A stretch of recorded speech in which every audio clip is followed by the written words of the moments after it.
Hi, everyone. Welcome to another week of Check It Out, where I recommend titles for you to learn from, connect with, and explore. This week's title is Kaleidoscope by Brian Selznick. This is a fantasy or short story collection. And for the first time ever, I'm recommending that if you read this, you start reading from the back of the book. Read the author's note before diving into the collection. I did, and I felt like it really helped me understand why the book was called Kaleidoscope and how these stories kind of came to be. If you want to know more about that, otherwise just dive on in because this book is really fascinating. What's cool about this is that it is a series of short snippets of a story. So you can see there is a whole story being told with similar characters that keep appearing in each of these small vignettes, but it's broken apart, and I think that's what's really cool about it. And that's kind of where Kaleidoscope comes from, is this idea that it can kind of go together in a lot of different ways, and they're all very beautiful and meaningful and special.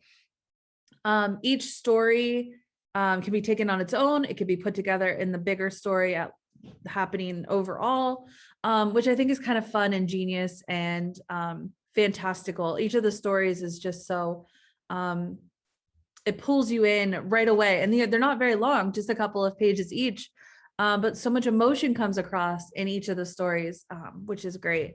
Like the first story is very fantastical about two boys that sail away on a ship and end up meeting the Moon King. They're in the Moon Kingdom and there's a war going on. They stay for a long time.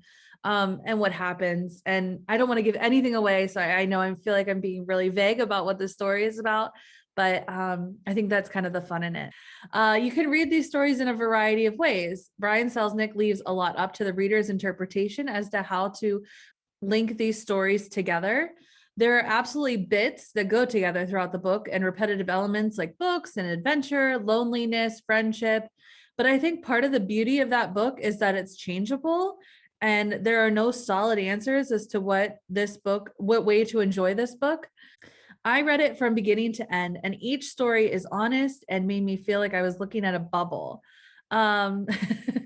Something that was reflective and fleeting. It provoked a lot of emotions in me, and honestly, it might be one of my favorite books of this year. I love the way that each time we're introduced to the characters, it felt fresh, but also familiar. We learned something in each story, and I think it's a really, really great piece of writing. Themes in this book are grieving and dealing with loss. Read-alikes. I feel like I can't really recommend a read-alike. I feel like I've never read a book kind of like this. But if you enjoy short story collections, you'll probably enjoy this book. So with that, I hope you found something to book up your week. Thanks, everyone.